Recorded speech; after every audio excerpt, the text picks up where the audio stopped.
Ekibiina ky'ebyobufuzi ekya Democratic Party ekirangiridde nti kyaddaaki kimaliriza okulondesa obukulembeze bwakyo ku byalo okwetooloola Uganda yadde ng'okulonda kuno tekujjumbiddwa.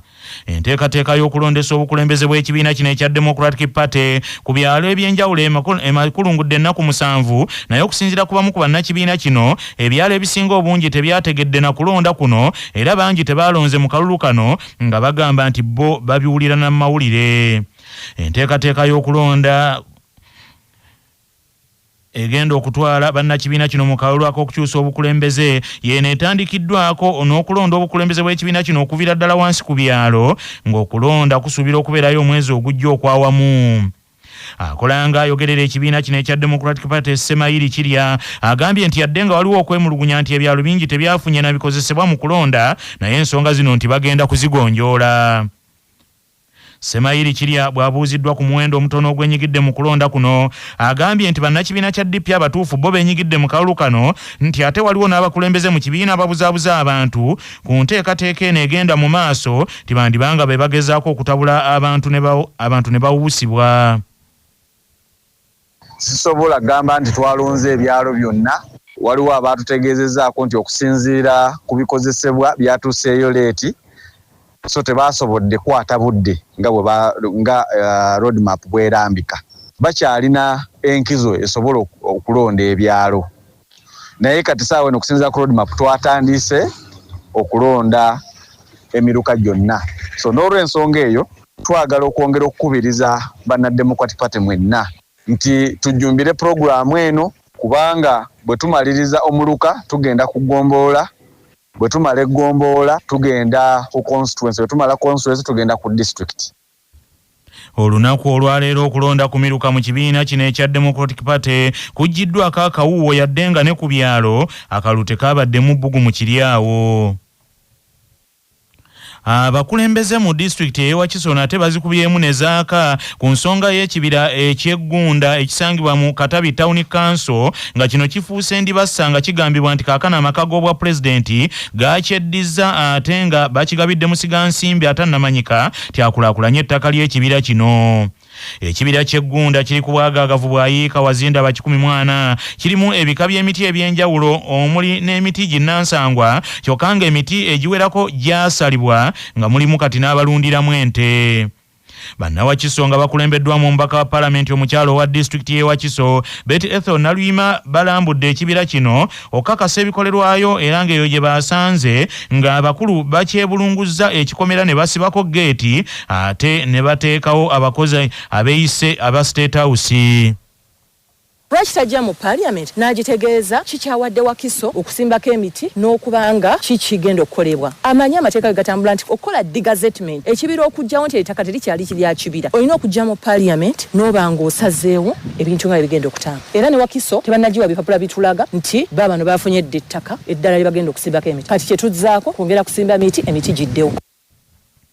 Gye buvuddeko district y'e Wakiso yasazeewo okuwawaabira gavumenti ya Uganda mu kkooti ng'erumiriza nti ekibira ekyo kyayo ti gavumenti teyinza kusalawo kukikulaakulanya nga tesoose kugyebuuzaako era olukiiko lwalagira akulira abakozi n'ebyemirimu Kawa Alfred Malinga awandiikire ministre wamu n'ennema ku nsonga zino. Amyuka nnyini ntebe wa district y'e Wakiso Bettina Nantege ne bakkansala bagambye nti ekisinze okubaluma kwe kufuna amawulire nti State House ekibira yakyeddiza ate n'emala n'ekiwa musigansimbi so nga Pulezidenti Yoweri Kaguta Museveni bulijjo awulirwa nnyo ng'ayogera teyasinga okulwanirira obutonde bw'ensi. Ebbanga nga tukirwanirira era n'emiti nga gisimbibwa emiti egyo girabika gijo mikulu era egimu musobodde okugiraba baddira ne baleeta ensolo ng'era bwe muzirabye buli bw'olinyirira ensolo ezo zirinyirira kubanga Pulezidenti Museveni bw'abeera ku TV ya Uganda alaga bannayuganda nti alwanirira nnyo obutonde bw'ensi era alwanirira nnyo ebibira naye bwe tutuuka wano abantu abaliko batulagira ddala nga bava mu ofiisi ya Pulezidenti nga naye ekibira kino Kiso district kye tuyina ekisobola okubeera nga kizaawo obutonde bw'ensi mu Wakiso district. N'olwekyo Pulezidenti Museveni musaba atunule nnyo n'eriiso jjogi addemu yeekube mu kifuba. Nnyini ntebe wa Katabi Town Council omulangira Kalema Basamulekere agambye nga tebannasaanyawo kibira kino waakiri bandi bafunidde ettaka eddala eryenkanankana n'ery'ekibira kino bo basimbeko ekibira. Katabi Town Council tetujja kukkiriza kibira kino kugenda nga tetufunye kibira kirala kubanga mu process ya digazation bojjawo wano oyina okuzza ffe batulage we tugenda okukola ekibira ekirala balyoke batwalewa kanga kuno kujigiriza government eyina ebibira bingi nnyo mu bitundu ebyenjawulo lwaki wano mu Wakiso wano we balemedde bwebanga ddala science technology gye boogera esobola okubeera ewalala kubanga bakwata ekyuma ky'emmwanyi ne bakitwala entungamu kyogamba science technology tesobola kugenda lya ntondo bawa wabula omwi w'amagezi ow'okuntikka eri pulezidenti ku nsonga z'obulimi obwesigamiziddwa ku by'obusuubuzi Dr. Hilary Musoke Kisanja agambye nti abakulembeze b'e Wakiso beekangabiriza nti kubanga ebikwata ku kibira kino byalambikibwa bulungi eri ekitongole ky'enseene eky'ebyettaka ekya Uganda Land Commission. Dr. Hilary Kisanja Musoke agambye nti ekibira kino si kya makago bwa president nga bwe byogerwa. Agambye nti State House egenda kussaawo ttendekero erya science ne teknologiya erigenda okutumbula ebya science mu Uganda yonna. Ababaka okubanga bagamba nti State House yatwala ekibira kya Gunda bwe bulimba obwenkukunadde kubanga ekibayita ekibira emyaka 5 ba MP njagala bagende ku kyalo ekyo ne babuuza 50 to 80 years tewali wadde omuti wadde kalitunsi wadde omutuba wadde omusambi ogwali gubaddewo. President Museveni ogenda identifying ettaka eryo yali amaze okufuna information nti abantu begabidde ebyapa ku ttaka eryo nga district erigabidde abantu. Olwekyo ekyo kye bagezaako okukola bagezaako okuddiisa bannayuganda okubafuula nti nno president atwala ekibira naye nga kikyamu. Kyemulina okumanya bannayuganda nti ba MP abasinga babutu mu Ministry ya Lands eya Water eya Forestry abanene mu government nga bwe mwalaba listeewo nabali bagabanye ku ttaka eryo. Bino we bijjidde nga Ministry y'ebyensimbi yayisadde ensimbi obumbi bweza Uganda 57 ziweebwa abagenda okuzimba ettendekero ery'omulembe ku ttaka lino kyokka bano balemwa okuziwaayo olw'obutakkaanya obukyali wakati w'amakago bwa president ne district ey'e Wakiso.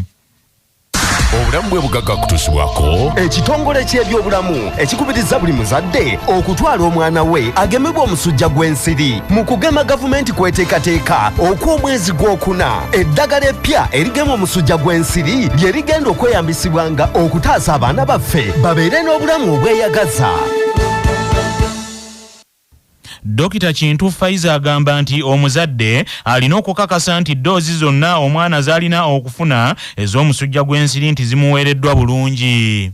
Kirungi nnyo omuzadde okugemesa omwana omusujja gw'ensiri kubanga omusujja gw'ensiri gwe gukyasinze okutta abaana abali wansi w'emyaka 5. Kugemesa omwana ono kitegeeza nti tutangira obungi bw'abaana abafa abali wansi w'emyaka 5 abafa omusujja gw'ensiri. Era nkubiriza abazadde mwenna tusitukiremu tutwale abaana baffe abageme omusujja gw'ensiri ate doozi zonna ze batugambye ez'okugemesa abaana bano tuzimaleyo nga bwe zibulambikiddwa Ministry y'ebyobulamu. Ebigambo bya Kabaka era nga bya nsonga eby'enkizo.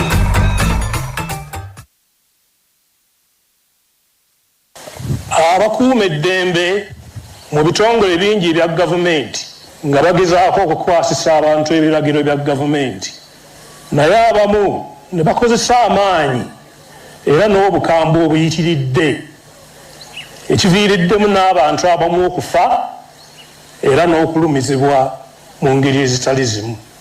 Buli muntu alina eddembe ery'obwebange.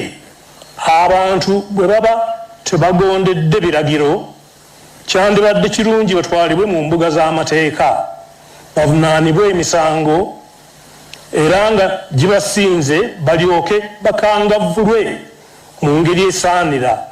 Naye kikyamu omukuumi w'eddembe ate okuwa ekibonerezo naddala eky'okufa ng'abantu tebatwaliddwa mu kkooti. Njagala okukubiriza abantu bonna naddala abavubuka obutaggwaamu ssuubi mu biseera bino ng'obwavu bususse mu nsi. amawulire g'ebyemizannyo mu mawulire gaffe agakya basafama gakutuusibwako Sedika Real Estate abatunda n'okugula ettaka ku nguudo ez'enjawulo mu Uganda yonna basangibwa ku Galuleba Building ewa Kiso essimu noti 7 noti 2 339 377 nga bali wamu ne Light High School Esseguku Katale abeegulidde erinnya mu kuyisiza waggulu abaana mu Arts ne Sciences lyadde ne boarding ery'abawala n'abalenzi saako pikipiki Honda 2025 ne 1010 SC nkola ya mu Japani empya ttuku ogifuna ku kibanja mpola erugogo opposite ne DHL oba mu Ndeeba opposite Equity Bank. Ekibiina ekiddukanya omupiira gw'ebigere ku ssemazinga wa Afirika ekya CAF kikakasizza nti ttiimu ya Uganda ey'omupiira ogw'ebigere ey'abazannyi abatasussa myaka 17 eya Uganda Cubs nti egenda kuttunka ne Gambia mu kulwana okukiika mu mpaka z'ensi yonna eza FIFA Under 17 World Cup ez'omwaka guno. Kino kizzeewo oluvannyuma lwa Uganda Cubs okukwata ekifo ekyokusatu mu kibinja A ate ne Gambia nekwata ekifo kyakusatu mu kibinja C mu mpaka za Africa Cup of Nations Under 17 eziyindire Morocco. Tiimu zombiriri zawanduse mu mpaka ze Morocco kyokka kati zirwanira ebifo ebibiri ebikyasigaddewo okukiika mu mpaka ez'ensi yonna. Omupiira omulala ogw'okulwanira ekifo ekya World Cup gugenda kuba wakati wa Misiri ne Angola era emipiira gino gigenda kuzanyibwa nga 12 omwezi guno. Ensi ebbiri eziyitawo wano zigenda kwegatta ku munsi 8 ezatuuse dda ku mutendera gwa quarter finals mu mpaka eziri e Morocco okuli abategesi aba Morocco, South Africa, Burkina Faso, Zambia, Ivory Coast, Senegal, Tunisia ne Mali. Ensi 10 zigenda okukiikirira ssemazinga wa Afirika mu mpaka zino ez'ensi yonna eza FIFA Under 17 World Cup ezinabeera Qatar okuva nga 5 okutuuka nga 27 omwezi ogw'Okwakubiri omwaka guno. Mu katundu kuno kwe kwaffe n'ennono ezaffe eza wano. Abantu Kabaka Kimera Wakyama byomere bisaato beyavana Bunyoro baali bakimanyi nti Katumba mutabani wa Mulegeya ye yataasa Wanyana okuttibwa bwe yasobya n'omulangira Kalemera omutikkiza nkumbi amala mutikketu. Bwe kityo abantu bano batandika okuyita Katumba mutabani wa Mulegeya erinnya eryamugema nga mu linnya lino ekigambo okugema ekyavaamu erinnya lino kitegeeza okuziiza oba okukwata mu lunimi olunyolo nga bw'atyo omugema ye yakwata n'aziiza obuzibu obwali obw'okutuuka ku Kimera. Nga tugenda mu gebweru sooka ojjukire bino. Olwaleero ennaku z'omwezi ziri 8 omwezi ogwokuna ogwakafuumula mpawu omwaka ogw'2025 bwe lwali bwe luti mu 2012 gy'emyaka 13 egyakayita omusajja mwoyo gwansi eyayiiya oluyimba lw'ensi Uganda olutongole National Anthem Sajjooja Wilberforce Kakoma yava mu bulamu bw'ensi eno ng'atemera mu myaka egy'obukulu 88. Sajjooja Wilberforce Kakoma yafiira Kololo ku lunaku lwa Pasika nga yafa si musanyufu olw'abo obuyinza obutafaayo kumusasula ng'ate yayiiza ensi eno oluyimba amakula okugiweesa ekitiibwa ekinene ddala era olukubwa ku buli mukolo gwonna omutongole mu Uganda. Eyali Ssaabaminisita Apollo Milton Obote yawa Kakoma ensimbi za Uganda 2,000 zokka olw'okuyiyiza Uganda oluyimba ng'oluyimba luno lwasooka kuzannyibwa bbandi ya poliisi ku lunaku olwa 9 Okitoba 1962 Uganda lwe yafuna obwetwaze. Amawulire okuva ebweru w'eggwanga gakutuusibwako M-Chad Industries abakukolera M-Chad Black Tea amajani kawoomera ne M-Chad Muchuzi Mix akanzaali akazitoyenva bisange mu maduuka gonna essimu noti 75 noti 668 481.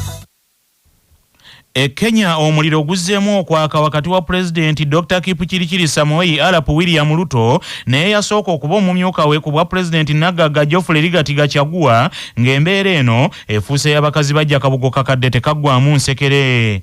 Ebigambo bibadde byogerwa okuva mu nkambi ya President William Ruto nga birumiza Gachagua nti yaterawo Ruto akakwakulizo nti bw'abanga ayagala alekulire ku bumyuka bwa President nti amuwa akavangata kansimbi za Kenya obuwumbi 10 ye amuviire mu mirembe. Wabula kaakano Rigathi Gachagua ono avuddeyo n'ayanukula n'alumiriza President Ruto nti yennyini eyamusindikira omubaka n'oluvannyuma n'amusinkana naye yennyini President n'amwogereza nti akkirize nti amuwe obuwumbi 20 obw'ensimbi za Kenya alekulire mu mirembe nti nga bwe yagaana Ruto kwe kudda mu by'okumugyamu obwesige n'amulumiriza nti kati afuuse mulimba nga jjembe liva buzizi ne liwoza nti nvudde buvuma. Gachagua alesewo akasattiro bw'ategeezezza nti President Ruto akimanye nti bw'abanga ali mu kwegaana n'okuwayirizaamu ye nti ye Gachagua yamukwata ku katambi mu bubbe obw'amaanyi nga atiisizza nti ajja kukuba obujulizi ku mmeeza singa anaayongera okumuwaayiriza era n'abulira ensi nti ye temumulaba okusirika naye nti yakolera ku bugubi we yabeerera Vice President ow'ensi ya Kenya nti kubanga yali mukama we omusajja William Ruto nti tateesa aboggoka buboggosi ne bwe wabaawo ty'omugamba.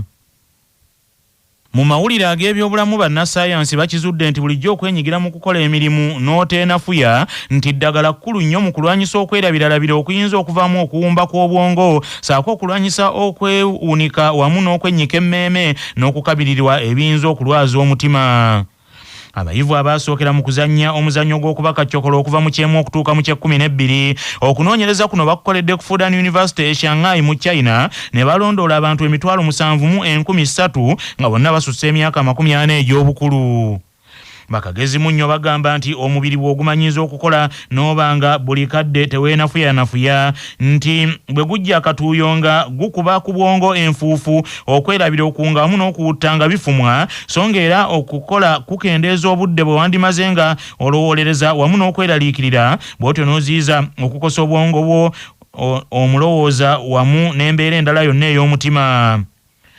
Omu ku bagezi abeenyigidde mu kunoonyereza kw'omulundi guno Profesa Wujiyai agambye nti si mirimu mizito gyokka nti gye gizimba obwongo wamu n'okubukuuma nga bulamu wabula n'obuli mulimu obwawaka gamba ng'okwera oluggya okulondalonda kasasiro okwoza ebintu okuwala omuddo n'obulala obulinga obwo nga bwa mugaso nnyo eri omutima n'obwongo bw'omuntu.